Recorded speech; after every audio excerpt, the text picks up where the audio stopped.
ശ്രീ പാണ്ഡ്യാല ഷാജി, അഭിമന്യു കേസിലെ സുപ്രധാന രേഖകളാണ് നഷ്ടപ്പെട്ടിരിക്കുന്നത്. എറണാകുളം സെൻട്രൽ പോലീസ് കോടതിയിൽ സമർപ്പിച്ച കുറ്റപത്രം, മൊഴികൾ, അതോടൊപ്പം കാഷ്വാലിറ്റി രജിസ്റ്റർ ഇവയുടെ അസൽ പകർപ്പുകളാണ് കാണാതായിരിക്കുന്നത്. വിചാരണ തുടങ്ങാനിരിക്കെയാണ് ഇത്തരത്തിൽ അസൽ പകർപ്പുകൾ കാണാതായത് എന്നുള്ളതാണ് ഏറെ ഗൗരവതരമായ ഒരു വസ്തുത. ഇവിടെ PFI പ്രതികളെ സഹായിക്കുന്നതിന് വേണ്ടിയുള്ള ഗൂഢനീക്കം അല്ലെങ്കിൽ ഗൂഢലക്ഷ്യത്തോടുകൂടി ഭരണസിരാ കേന്ദ്രങ്ങളിൽ ഉള്ളവർ തന്നെ നടത്തിയ ഒരു നീക്കം എന്ന് പറഞ്ഞാൽ അതിനെ തെറ്റു പറയാൻ കഴിയുമോ? ഒരിക്കലും പറയാൻ കഴിയില്ല. പക്ഷെ ഇവിടെ വരുന്നൊരു വിഷയം എന്ന് പറയാൻ, ജനാധിപത്യം എന്ന ഒരു ഇന്ത്യൻ ഭരണഘടനയുടെ അടിസ്ഥാനപരമായ ഒരു സങ്കല്പത്തെ അതെങ്ങനെ നിരാകരിക്കപ്പെടുന്നു എന്നതാണ്. ഇത് ഒരുപക്ഷെ ഒരു ജനം ടി വിക്കകത്ത് ഇപ്പോഴല്ല, ഏതാണ്ട് ഒരു വർഷം മുൻപോ മറ്റോ സംസാരിക്കുന്ന സമയത്ത് ഒരു തവണ ഞാൻ പറഞ്ഞിട്ടുണ്ടായിരുന്നു, we don't want this constitution, we will burn that constitution എന്ന്. ഈ പറയുന്ന ഒരു ഭരണഘടന നമുക്ക് ആവശ്യമില്ല എന്ന് വിളിക്കുന്ന ഒരു മുദ്രാവാക്യം വിളിച്ചതിന്റെ അനിവാര്യവും സ്വാഭാവികവുമായ രാഷ്ട്രീയ ദുരന്തമാണ് ഇത് നടക്കുന്നത്. ഈ പറയുന്ന കേരളത്തിലെ ഹൈക്കോടതികൾ മുഴുവൻ തന്നെ എന്താ പറഞ്ഞാൽ, അത് ഈ പറയുന്ന കേരളത്തിലെ മുഖ്യമന്ത്രിയുടെ ഭാര്യ സഹോദരനായിരിക്കുന്ന ഒരാളാണ്. അവിടുത്തെ എന്താ പറയാ, അഡ്വക്കേറ്റ് അസോസിയേഷന്റെ ഒരു പ്രമാണിയാണ് എന്നാണ് പറഞ്ഞു കിട്ടുന്നത്. എത്രമാത്രം വസ്തുതാപരമാണെന്നൊക്കെ അറിയില്ല.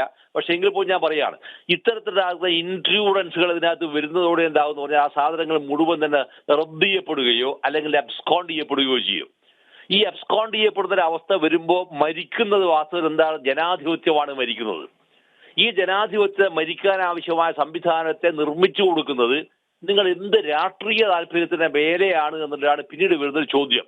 ഈ രാഷ്ട്രീയ താല്പര്യത്തിന്റെ മേലെ വരുന്ന ഒരു ക്വസ്റ്റ്യൻ എന്താണെന്ന് പറഞ്ഞാൽ, ഒരു ക്വസ്റ്റ്യൻ അല്ല, അതിന്റെ ആൻസർ എന്താണെന്ന് പറഞ്ഞാൽ, നമ്മുടെ കേരളത്തിന്റെ ഇക്കോണമിയെ നിയന്ത്രിക്കുന്നതിനകത്ത് ഏറ്റവും പ്രധാനപ്പെട്ട പങ്ക് വഹിക്കുന്ന ഒരാൾ ആരാണ് വാസ്തവത്തിൽ കേരളത്തിന് അംബാസഡറായി പ്രത്യക്ഷപ്പെടുന്നത്? ഈ അംബാസഡറായി പ്രത്യക്ഷപ്പെടുന്ന ഒരാൾക്ക് കേരളത്തിലെ സാമ്പത്തിക മേഖലയിൽ വാട്ട് ഹീസ് പ്രൊഡ്യൂസിങ്, അയാൾ എന്താണ് പ്രൊഡ്യൂസ് ചെയ്യുന്നത്? അയാൾ പ്രൊഡ്യൂസ് ഒന്ന് മാത്രമാണ്, അത് ബ്രൈബിംഗ് മാത്രമാണ്. ഈ ബ്രൈബിംഗ് മാത്രമായി കൊടുത്ത് ഡെവലപ്പ് ചെയ്തു വന്നിരിക്കുന്ന ഒരു ഇക്കണോമിക്ക് ഒന്ന് മാത്രമേ സാധ്യമാവുകയുള്ളൂ. ജീവിതകാലം മുഴുവൻ തന്നെ കൈക്കൂലി കൊടുത്ത് അല്ലെങ്കിൽ എന്താ പറയാ മറ്റു രീതിയിൽ സഹായിച്ച് രക്ഷപ്പെട്ടു പോകാവുന്ന ഒരു സമ്പദ്ഘടനയെ നിർമ്മിക്കുക എന്നുള്ളതാണ്. ആ നിർമ്മിക്കുന്ന സമ്പദ്ഘടന സ്വാഭാവികമായിട്ട് അത് ഓബ്ലിഗേറ്റഡ് ആയിരിക്കും. ഒന്ന്. രണ്ടാമത് എന്തായിരിക്കും? ഇതിന്റെ അനുബന്ധമായി മാത്രമാണ് സ്വാഭാവികമായിട്ട് എന്ത് വരിക? നിയമ നീതിന്യായ നിർവഹണ സംവിധാനങ്ങൾ വരിക. ഈ നിയമ നീതിന്യായ ഘടകങ്ങൾ അതിന്റെ ഭാഗമായി തീരുമ്പോൾ നമ്മൾ എന്തായിത്തീരും? നമ്മൾ സമ്പൂർണമായി ഒരു ഡീക്കേഡ് ആകുന്ന ഒരു സൊസൈറ്റിയുടെ ഭാഗമായി തീരും.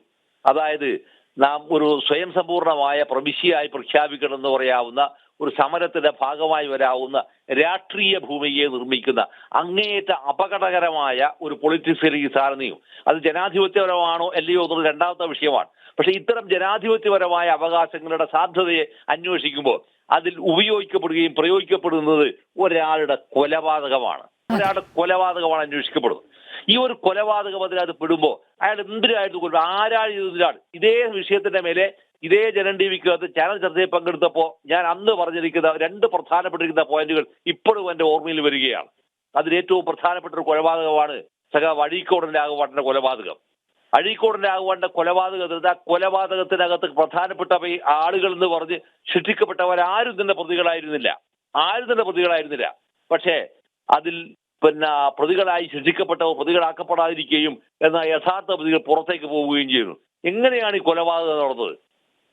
ഇതുപോലെ വരാവുന്ന ദുരൂഹമായിരിക്കുന്ന കൊലപാതകങ്ങളുടെ ഒരു ശ്രേണിയിലേക്ക് വരികയാണ് ഈ അഭിമന്യുവിന്റെ കൊലപാതകം അതിനകത്ത് കടന്നു വരികയാണ്. അതെ, തീർച്ചയായും. അത് മാത്രമല്ല ശ്രീ പാണ്ഡ്യാല ഷാജി, ഇവിടെ SFI, PFI, CPM ബാന്ധവം കൂടിയാണ് വെളിവാകുന്നത്. ഇതിനകത്ത് SFI എന്ന് പറയുന്ന സംഭവത്തെ ഞാനൊരു ദീർഘകാലമായി SFIക്കകത്ത് പ്രവർത്തിച്ചിരിക്കുന്ന ഏറ്റവും സാമാന്യം തെറ്റില്ലാത്ത ഒരു സഖാവാണ് എന്ന ഉത്തരവാദിത്ത ബോധത്തോടെ ഞാൻ പറയുകയാണ്. ഈ SFIനെ പിരിച്ചുവിടേണ്ട സമയം കഴിഞ്ഞു. ഞാനത് മറ്റൊരു ചാനൽ ചർച്ചക്കകത്ത് ഞാൻ ഈ സാധനം പറഞ്ഞിട്ടുണ്ടായിരുന്നു. സുരേഷ് കുറുപ്പ്, CP ജോൺ, ഇങ്ങനെ വരുന്ന KS രാജീവ്, നമ്മുടെ കണ്ണൂരിലുണ്ടായിരിക്കുന്ന തളിപ്പറമ്പിലെ P പ്രസാദ് കുമാർ, ഇങ്ങനെ വരുന്ന അത്തരം ഉശിരന്മാരായിരിക്കുന്നു, സിൻസർ ആയിരിക്കുന്ന കോംറേഡ്സുകൾ ഒഴിച്ചു കഴിഞ്ഞാൽ ഇതിനകത്ത് ബാക്കിയുള്ളവർ മുഴുവൻ തന്നെ എന്താണെന്ന് പറയുക, കങ്കാണി പണിയെടുക്കുന്നവർ മാത്രമാണ്. ഈ കങ്കാണി പണിയെടുക്കുന്നവരുടെ ഭാഗമായാണ് എറണാകുളം പോലെ. ഞാൻ നിങ്ങളോട് വേറൊരു കാര്യം പറയാം. ഇതിനകത്ത് ഏറ്റവും പ്രധാനപ്പെട്ട വിഷയം എന്താ പറഞ്ഞാൽ റോഡ്രിഗോ സൈമൺ ബ്രിട്ടോ എന്നാണ് അദ്ദേഹത്തിന്റെ ഫുൾ പേര്. റോഡ്രിഗോ സൈമൺ ബ്രിട്ടോ. ഈ റോഡ്രിഗോ സൈമൺ ബ്രിട്ടോയെ കുത്തി മലർത്തിയ ഘട്ടം വന്നപ്പോ വാസ്തവത്തിൽ എന്താണ് സംഭവിച്ചത്? എന്താണ് വാസ്തവം സംഭവിച്ചിട്ടുണ്ടായിരുന്നത്? ഇതിൽ നമ്മൾ ഇപ്പോഴും പറയാവുന്ന ഏറ്റവും ഒരു ഹോച്ചിമീനെ പോലെ ജീവിച്ചിരിക്കുന്ന മനുഷ്യരായിരുന്നു വാസ്തവത്തിൽ എ പി വർക്കി. അങ്ങനത്തെ ഒരാളെ നിങ്ങൾക്ക് ഈ എറണാകുളത്ത് മറ്റൊരാളെ നിങ്ങൾക്ക് കാണിച്ചു തരാൻ സാധ്യമല്ല. പക്ഷെ ഇങ്ങനെ വരുന്ന ആളുകൾക്ക് വരാവുന്ന ഒരു അനുഭവ പാഠവും സ്വീകരിക്കാതെ ഇത് മുഴുവൻ നിങ്ങൾ സ്വീകരിക്കുന്ന അടുത്താണ് ഈ കാട്ടാസ് മുഖ്യമന്ത്രിയുടെ അടുത്താണ് നിങ്ങൾ ഈ സാധനം മുഴുവൻ തന്നെ സ്വീകരിക്കുന്നത്. അതുകൊണ്ടാണ് PM മാർഷോ എന്ന് പറയുന്ന ഒരു പീറച്ചക്കൻ ഈ SFIയുടെ സെക്രട്ടറിയായിട്ട് വരുന്നത്. എന്റെ നാട്ടുകാരിയായിരിക്കുന്ന അനുശ്രീ എന്ന് പറയുന്ന 8 പൊട്ടും തിരിയാതെ പെൺകുട്ടി ഇതിന്റെ പ്രസിഡന്റ് ആയിട്ടിരിക്കുന്നത്. ഇതിന്റെ ആത്യന്തികമായ ദുരന്തം എന്താണെന്നറിയോ? കേരളം സമ്പൂർണമായി അരാഷ്ട്രീയവൽക്കരിക്കുന്നതിന്റെ ആധികാരികമായ ഒരു രേഖയുണ്ടാക്കുന്നതിൽ. അതെ, ശ്രീ പാണ്ഡ്യാല ഷാജി, താങ്കളിപ്പോൾ സൈമൺ ബ്രിട്ടോയുടെ പേര് പറഞ്ഞതുകൊണ്ട് പരാമർശിക്കുകയാണ്. ബ്രിട്ടോയ്ക്ക് ഏറെ പ്രിയപ്പെട്ടവനായിരുന്നു അഭിമന്യു. അദ്ദേഹം ചില നിഗൂഢതകളൊക്കെ ഇതിന്റെ പുറത്തു പറയാനിരിക്കുകയായിരുന്നു. ആത്മകഥ പൂർത്തിയാക്കാൻ കഴിയാതെ മരണപ്പെടുകയും ചെയ്ത സാഹചര്യം, അതൊക്കെ താങ്കൾ ഓർക്കുന്നുണ്ടായിരിക്കും ഈ അവസരത്തിൽ. തീർച്ചയായും. ഞാനത് അവസരം എന്ന് പറഞ്ഞാൽ നിങ്ങളിത് പറയുന്ന സമയത്ത് ഞാൻ വളരെ വികാരഭരിതനാണ്. ഞാൻ അതിന്റെ മറ്റു വിഷയങ്ങളിലേക്കൊന്നും ഞാൻ ഇപ്പൊ കടക്കില്ല. പക്ഷെ എങ്കിൽ പോലും ഞാൻ പറയാണ്, ഈ പറയുന്ന ബ്രിട്ടോവിന്റെ കൊലപാതകം പോലും, ബ്രിട്ടോവിനെ കൊല ചെയ്തതിനു ശേഷം CP ജോൺ എന്ന് പറയുന്ന ഇപ്പോൾ CMBയുടെ ഒരു അവസാന കഷ്ടം, അതിനകത്ത് ഒരു സെക്രട്ടറിയായി നിൽക്കുന്ന ഒരാളുണ്ട്. മൂപ്പറിൽ അനുഭവിച്ചിരിക്കുന്ന പ്രതിസന്ധി എത്രയാണ്, അതുപോലെ തന്നെ സുരേഷ് കുറുപ്പ്, ഇവരിൽ അനുഭവിച്ചിരിക്കുന്ന പ്രതിസന്ധി എത്രയാണെന്ന് ആ ഒരു കാലഘട്ടത്തെ ജീവിച്ചവർക്ക് മാത്രമേ മനസ്സിലാവുകയുള്ളൂ. പക്ഷെ ഈ അഭിമന്യു എന്ന് പറയുന്ന ഒരു വിദ്യാർത്ഥിയെ കൊലപ്പെടുത്തുമ്പോൾ ആ കൊലക്ക് പിന്നിൽ അഭിമന്യു എന്തായിരുന്നു വാസ്തവത്തിൽ എന്ന് തിരിച്ചറിഞ്ഞു നിൽക്കുന്ന ഒരാളായിരുന്നു യഥാർത്ഥത്തിൽ ഈ റോഡ്രിഗോ സൈമൺ ബ്രിട്ടോ. ആ ബ്രിട്ടോ ബഹുമാനിച്ചിരിക്കുന്ന ഒരു അഭിമന്യുവിനെ കൊലപ്പെടുത്തുന്ന ഒരു ചിത്രം ഉണ്ടാകുമ്പോൾ അതിന്റെ പിറകിൽ വരുന്ന ഒരു ആധികാരികത എന്താണ് എന്ന് തിരിച്ചറിയുന്നിടത്ത് വെച്ചാണ് നമ്മുടെ ഈ കേരളത്തിന്റെ മധ്യ കേരള രാഷ്ട്രീയത്തിന്റെ ഒരു രാഷ്ട്രീയ ഭൂമികയെ കീഴ്മേൽ മറിക്കുന്ന ഒരു രാഷ്ട്രീയ അട്ടിമറികൾ വാസ്തവം നടക്കുന്നു എന്ന് പറയുന്ന ഒരു അത് നമുക്ക് ഭാഷയിലൂടെ പറഞ്ഞറിയിക്കാൻ കഴിയാത്ത വിധത്തിൽ ദുരൂഹമാണ് സംഭവങ്ങൾ. ദുരൂഹതകൾ നിർമ്മിക്കുന്നിടത്ത് വെച്ചാണ് സത്യത്തിൽ എന്തായി തീരുന്നറിയോ? ഇടതുപക്ഷ രാഷ്ട്രീയം എന്ന് പറയുന്നത് അങ്ങേയറ്റം വഞ്ചനയുടെ ഒരു രാഷ്ട്രീയം മാത്രമായി അത് പരിണമിക്കപ്പെടുന്നു എന്നുള്ളതാണ് അതിന്റെ ഏറ്റവും വലിയ ദുരന്തം. വേണം അങ്ങനെയാണ് എനിക്ക് തോന്നുന്നത് ശരിക്കും.